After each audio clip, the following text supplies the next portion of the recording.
Eu sou Elizabeth Kiyoko Wada, mas nesse contexto eu acho que todo mundo me conhece como Beth ou Beth Wada. Como vocês me pedem para contar uma história, era uma vez, não é? Uma garota tentando resolver o que quer fazer da vida, porque aos 17 anos dizer assim, eu serei isso, é um pouco engraçado. Sem querer, eu achei um folhetinho que dizia que tinha um tal de curso de turismo. Achei muito interessante, porque na verdade eu queria fazer história e crítica de arte, além de letras, porque idiomas é uma coisa que sempre chamou muito minha atenção, literatura e tudo mais. Eis que de repente eu já estou num curso superior de turismo na extinta Faculdade Ibero-Americana de Turismo, junto com o meu querido curso de letras na Universidade de São Paulo. Numa das primeiras semanas lá na Faculdade de Turismo, naqueles quadros de aviso, que eu sugiro que todo mundo que esteja numa faculdade dê uma olhada nisso, tinha um tal de curso de guia de turismo, e era aos sábados.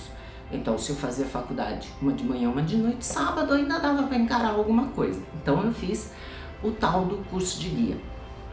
Eu acho, olhando hoje o contexto daquele período, que eles devem ter considerado que eu era uma japonesinha que falava, porque na minha geração, normalmente descendentes de orientais eram um pouco mais, digamos, quietinhos. Não que eu fosse muito espoleta, mas pelo menos eu falava.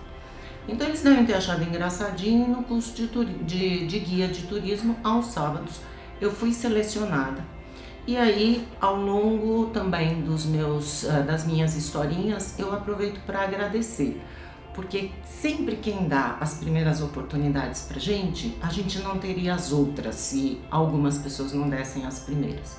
Então, tinha um senhor chamado Gilberto Davanzo, com a agência representante da Urbi et Orbi, que era do Rio, aqui em São Paulo, e aí eu realizei a minha primeira viagem como guia de turismo.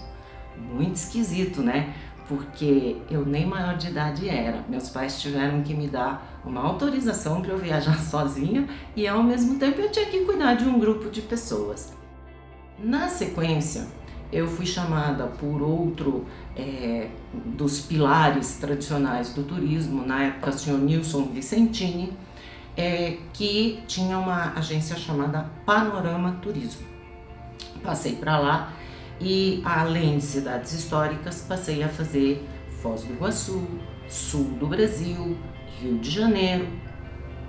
Nisso, a Transatlântica Turismo oferecia um outro curso de guia de turismo. E a gente cruzava com os grupos da Transatlântica e eram grupos assim, gente feliz, gente bonita. Falei, quem sabe, né? Fui fazer esse outro curso. E aí fui adotada na Transatlântica Turismo. Eu acho pelos irmãos, na época, História, pelo seu Sérgio, que até hoje anda por aí, e principalmente pelo senhor Antônio Padula Cotrim. Fiz o curso, passei a trabalhar para a Transatlântica e tanto na Panorama quanto na Transatlântica precisei socorrer ônibus que se acidenta em viagem, e acho que tudo isso vai dando pra gente uma fibra diferente de como encarar as coisas. Estar por aí, fazer a operação na ponta, estar com o cliente ou o turista propriamente dito, acho que expõe a gente a certas situações que são impensáveis dentro de uma agência, atrás de uma tela de computador, não é? E, principalmente, a gente descobre dentro da gente mesmo uma paciência, uma resiliência, uma tolerância que nem a gente sabia que existia. Na Transatlântica, à época, o seu Walter, muito cético em relação a quem estudava turismo. Ele falou assim, pra que fazer essa faculdade? O que é isso? Só que é interessante, porque ele passou a fazer clipping, por exemplo, de artigos interessantes do Brasil Tours que ele lia. E a cada vez que eu ia lá para fazer o acerto de uma viagem e tudo mais, ele tinha uma pastinha para que eu usasse esse material que ele colhia para mim, mesmo não acreditando no curso superior. No fundo, eu acho que devagarzinho ele começou a acreditar e era o jeito dele me dizer isso. Fiz lá também meu estágio da faculdade e num belo dia ele chega para mim e diz o seguinte: você gosta demais de estudar e minha agência é pequena, onde é que você quer trabalhar agora? Eu falei, não, peraí, eu mesma vou procurar outra oportunidade, não preciso que ninguém me coloque em outra empresa. Lembrando que na paralela eu também estava praticamente formada em Relações Públicas pela Universidade de São Paulo e tinha sido aprovada para um curso de pós-graduação na Fundação Getúlio Vargas, porque eu achava que me faltava algo de administração. Na sequência também, eu fui aprovada no mestrado em Ciências da Comunicação na Universidade de São Paulo. Então ele achava que era demais, que sabe, que não tinha espaço e ele queria me dar oportunidade em algum outro lugar. Eu devo ter ido com Transatlântica Turismo pelo menos 100 vezes, levando grupos aéreos para Foz do Iguaçu, fazendo uma operação conjunta com Tunibra Travel, que me deu a oportunidade de conhecer a equipe de lá, e a gente então levava pelo menos metade do fretamento com turistas japoneses para conhecerem as cataratas. Outra parte do fretamento era de outros turistas, claro, e tinha uma famosa viagem, um fim de semana em Foz do Iguaçu, embarque aos sábados pela manhã, com direito a feijoada a bordo, em aviões coloridos da Transbrasil. Então, com isso, também vi a cara de espanto das pessoas levantando naquela bandejinha aquele papel alumínio e vendo lá dentro do potinho uma coisa preta, uma coisa branca e umas fatias de laranja no meio. Quer dizer, às vezes a gente imagina que servir alguma coisa local é super legal, mas o outro não entende. Então foi outro momento assim de aprendizado, de falar o que realmente do nosso lindo país a gente vai oferecer e o que é melhor talvez deixá-los aprender um pouquinho mais antes de expô-los a experiências muito diferentes. Eu fui tantas vezes para Foz. O Hotel Bourbon tinha sido inaugurado lá na cidade de Foz do Iguaçu e era bem legal, porque o gerente geral da época considerava que era a civilização chegando a Foz do Iguaçu cada vez que eu desembarcava os grupos naquele hotel, não por causa do grupo. Então os jornais demoravam muito. Então o que acontecia? Lá naquela banca maravilhosa em Congonhas, eu comprava o Estado, a Folha, o Globo e o JB e levava comigo de manhã. Portanto, naquele dia, os jornais chegavam ainda em hora prudente e não notícia tão amanhecida, quase de noite, ali. Com isso também tive o privilégio de passar a ter contato com a família proprietária do hotel e eis que ao seu Vezoso Filho, hoje presidente dos Hotéis Bourbon, me pergunta se eu não teria uma aluna, um aluno, sabendo que eu já havia começado a dar aula em faculdades, em função da minha formação, para fazer um estágio ali em Foz, porque à época não havia oferta de equipes de recreação e eles percebiam que para o verão isso ia ser muito importante. Aí perguntei para o seu se era possível eu acompanhar isso, que eu queria conhecer um pouco mais da hotelaria. E assim aconteceu. Fui parar em Foz do Iguaçu com uma aluna, à época da PUC de Campinas, e estivemos por lá durante o período de verão. Período esse que foi marcado pela abertura de um outro hotel excelente no centro de Foz do Iguaçu, e que, num curto espaço de tempo, claro, saiu contratando gente dos hotéis mais antigos de Foz, incluindo o próprio Hotel Bourbon. Nessa época, o Dr. Alceu Antimo Vezoso, fundador dos Hotéis Bourbon, vem conversar comigo. Eu estava lá só supervisionando, ajudando ali no estágio da minha aluna, perguntando se eu não queria ficar em Foz do Iguaçu para ser chefe de recepção. Não, mas como que eu vou ser chefe de recepção se nunca fui recepcionista na minha vida? E ele me disse uma frase que marcou o restante da minha vida, que eu gostava de estudar e que quem estuda aprende mais depressa. Então que ele acreditava que eu podia fazer aquilo. Tá bom. Aquela altura eu estava na metade do meu mestrado, dava aula na Pontifícia Universidade Católica de Campinas e na Universidade de São Paulo, mas eu estava desconfortável, porque eu achava que eu estava virando o tipo de professor que nunca fez, e eu como aluna não gostava muito desse modelo. Então eu resolvi ficar para aprender um pouco mais da prática, do mercado, topei, e a família Vezoso me deu a oportunidade de, com certeza, ter a carreira mais meteórica que a hotelaria brasileira já viu. Porque em uma semana eu fui promovida de chefe de recepção para Rooms Division Manager, responsável por toda a área de hospedagem. A cada dia da semana, 7 horas da manhã, eu ganhava mais um pedaço de toda essa área de hospedagem. É muito bom ter esse tipo de oportunidade e, de novo, gente que acredite na gente. Então lá a gente tinha que se virar. O novo gerente geral, porque o anterior também foi para esse novo hotel fantástico que abriu no centro, demorou uns meses para chegar. E bem ou mal, né, eu ajudava no dia a dia a tocar esse hotel até que chegasse o novo gerente geral. Só que eu precisava voltar para São Paulo. Meu mestrado ainda dependia de eu preparar minha dissertação, defender minha dissertação. Com isso eu fui transferida para o Bourbon São Paulo, aquele bonito, né, que um dia existiu na Vieira de Carvalho. Então, só que eu vim de um hotel grandão para um pequenininho, e que não tinha muito espaço. Ao mesmo tempo, o gerente geral que chegou lá em Foz me dizia que eu tinha perfil para trabalhar numa empresa internacional. E aí ele um pouco facilitou que as pessoas de Sheraton, no Rio de Janeiro, soubessem que eu existia.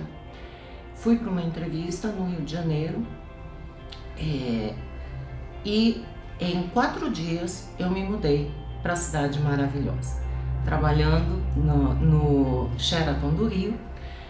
Lá eu fui colocada como Guest Relations Manager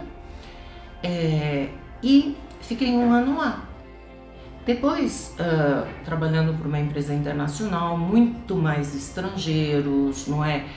Eu cuidava de coisas bem interessantes, tais como se algum hóspede quisesse visitar os projetos ali da favela do Vidigal, hoje comunidade do Vidigal, eles tinham uma escola de samba mirim extraordinária. Então, projetos sociais vinculados, por quê? Porque naquele hotel, à época, cerca de 70% das pessoas, né, da mão de obra contratada era residente do Vidigal. Então era muito importante que a gente tivesse essa inserção, essa correlação. Portanto, quem hoje imagina que responsabilidade social, sustentabilidade, seja econômica, ambiental ou social, é coisa recente, não é não. Eu acho que isso vem sempre das relações interpessoais que se estabelecem.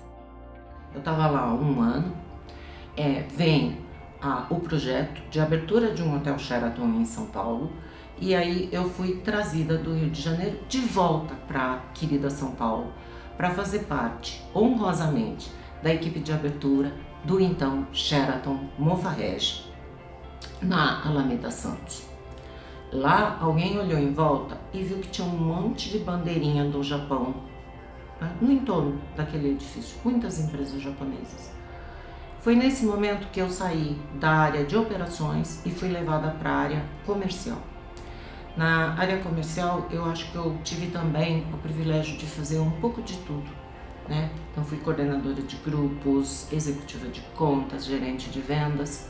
E aí, outra pessoa que me é muito cara e a quem eu agradeço sempre, eu respondi primeiro a Dora Avnaim, foi transferida de volta para o Rio, e depois para Ricardo Souto Ferreira. Ricardo Ferreira, ele, enfim, deixou tudo pronto para que eu assumisse minha primeira diretoria. a diretoria de vendas e marketing do então Sheraton Monfarrege. Dora me preparou para todos esses desafios e Ricardo aceitou um desafio fora da companhia, e na vacância dessa posição, então, pela primeira vez eu passo a participar de um comitê executivo.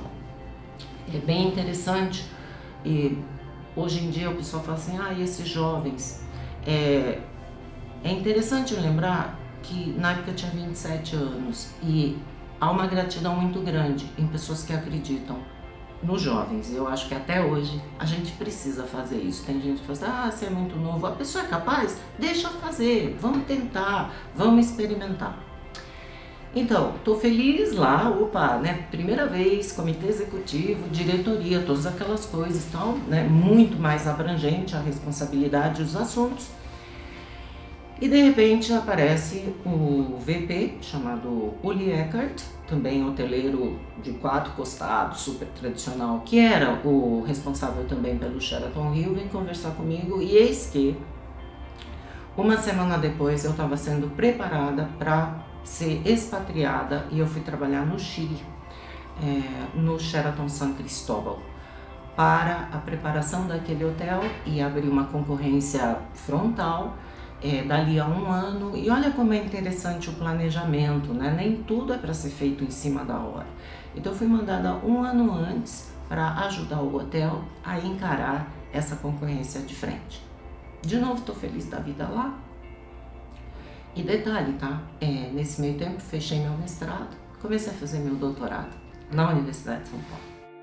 Depois de algum tempo, para uns dias de folga, e vou encontrar uma amiga nos Estados Unidos, o vice-presidente da área me liga dizendo que ia fazer uma movimentação na rede, na região da América Latina. E se eu queria voltar para o Brasil, se de repente eu queria ir para o México, mas queria movimentar. Perguntei se eu podia pensar e ele disse que sim, 24 horas. Nesse meio tempo, essas coisas na vida que acontecem também é importante a gente contar e registrar. Essa minha amiga é meio impaciente, ela estava com muita fome. A gente entrou num restaurante em São Francisco, que se vocês me pedirem para voltar lá hoje, eu não tenho a mais remota ideia de onde fica esse restaurante. É assim, por acaso a gente entrou. Junto com a conta, vinha aquele biscoitinho que a gente abre e vem um papelzinho dentro. Lá estava escrito o seguinte, obviamente em inglês, mas em português seria: você precisa de um novo entorno, tente o México. Evidentemente, o papel me mandou tentar o México. Eu liguei para o vice-presidente e falei assim, o papel do meu biscoito chinês falou que é para ir para o México. Então, fui transferida para o México. Fui trabalhar no Sheraton Maria Isabel. Outro contexto. Muito fusca, cheiro de muita comida na rua, mais parecido com o Brasil, mais informal do que, no caso, o país chamado Chile. E lá eu já estava terminando o meu doutorado e, de repente, o meu contrato é cessado lá no México. Mas a concorrência tinha visto uma subida extraordinária na tarifa média. Então fui para o Camino Real, que na época era, e até hoje, eu acho que ele, antes de ser um hotel, ele é um museu de arte contemporânea do México. Tal é o número de obras de arte, desde pequenininhas a esculturas monumentais que aquele hotel tem. Foi um privilégio ter estado lá por pouquíssimos meses. Também é importante, acho que registrar que não é porque a gente esteja no turismo ou na hotelaria que a vida pessoal deva ficar de lado. Então, lá no México também conheci a pessoa que até hoje é meu marido. E, naturalmente, houve algumas mudanças da minha vida, porque ele também é brasileiro e estava em processo de retorno para o Brasil. Então, pela primeira vez em toda a minha carreira, eu joguei tudo pro alto, sem saber o que ia acontecer na minha volta ao Brasil, mas eu acho que também tem outros aspectos da vida que a gente precisa cuidar. O senhor Álvaro Teixeira, que tinha sido trazido pela Meliá para a abertura do WTC, do Meliá WTC São Paulo, Ele já havia falado comigo no México. E eu dizia para ele, olha, se um dia eu vier trabalhar com o senhor vai perceber que eu não deixo as coisas no meio do caminho.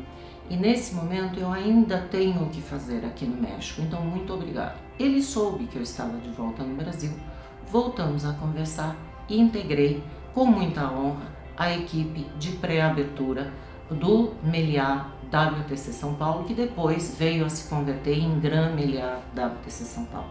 E passei a trabalhar para uma companhia espanhola, que era uma coisa diferente.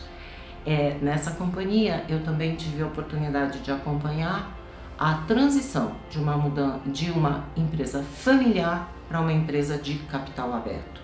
Acho que essas experiências, além, claro, do cotidiano da operação, mas a gente tem que valorizar muito, porque a gente aprende bastante. Então fiquei lá 12 anos e tive a chance de trabalhar junto com desenvolvimento, junto com outros investidores, mas assim, tudo é porque a gente aprende, a gente se expõe e é bem legal isso. Tá bom.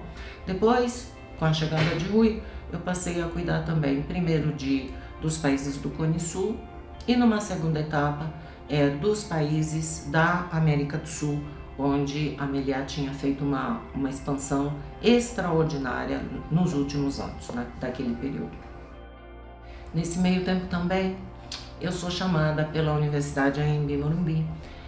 Acho que o meu lado professor que eu tinha deixado lá atrás e que eu queria só umas experiências assim mais legais para poder falar para os alunos, acabou resultando numa carreira que nem eu esperava. E de repente a Universidade Anhembi Morumbi tinha aprovado um mestrado em hospitalidade. Eu tinha dado aula lá há muito tempo atrás. Sempre que possível, seja no Chile, no México, em outras cidades, né? Trabalhei em Foz do Iguaçu, até em Foz do Iguaçu eu dei aula em faculdade. Meu negócio acho que sempre foi ser educadora, ou como alguns me definiam, eu era uma executiva educadora. E estava talvez chegando a hora de retomar meu projeto original, de me dedicar à educação. Acho que esse equilíbrio entre educação formal e as oportunidades de mercado são o blend que vai dar cor, calor, amor, vida, sabe, para a atuação profissional num setor tão legal, tão espetacular quanto o turismo. E aí eu tomei como propósito que tá bom, eu seria uma educadora para preparar de novo jovens, super jovens, não tão jovens, para que tivessem as mesmas chances que eu tive na minha carreira no mercado. A chance de uma carreira extraordinária, que me levou para morar lá fora, que me deu muita oportunidade aqui, muitos amigos. Essa série do Brasil Tours é muito legal, porque assim, pessoas super conhecidas no mercado, e é um privilégio estar de repente, junto com essas pessoas. Por quê? Porque quando eu comecei, alguns dos que estão dando depoimento também para o Brasil Tours já eram referências. Eu já aplaudia essas pessoas nas palestras, nos encontros de turismo. Então, é muito legal poder contar um pouquinho da minha história, não é? E uma coisa que eu insisto muito é que a gente sempre tem que deixar um pedacinho para novidades, sabe? Para inovações, para testar alguma coisa que a gente nunca fez. Porque se a gente não deixar esse espacinho, também a vida vai embora e não vai ter muita graça fazendo sempre a mesma coisa. Agora, nesse percurso que vocês da Brasil Tours estão me dando a oportunidade de recordar, é só agradecimento, porque eu tive muita sorte. Eu tive gente que acreditou em mim, desde quando eu era chamada, de repente, a menininha da Transatlântica, de tão novinha que eu era. Mas, então hoje, também eu tento me controlar, para não julgar as pessoas de dizer, é muito jovem. Porque se eles tivessem feito isso comigo, talvez minha carreira tivesse sido diferente.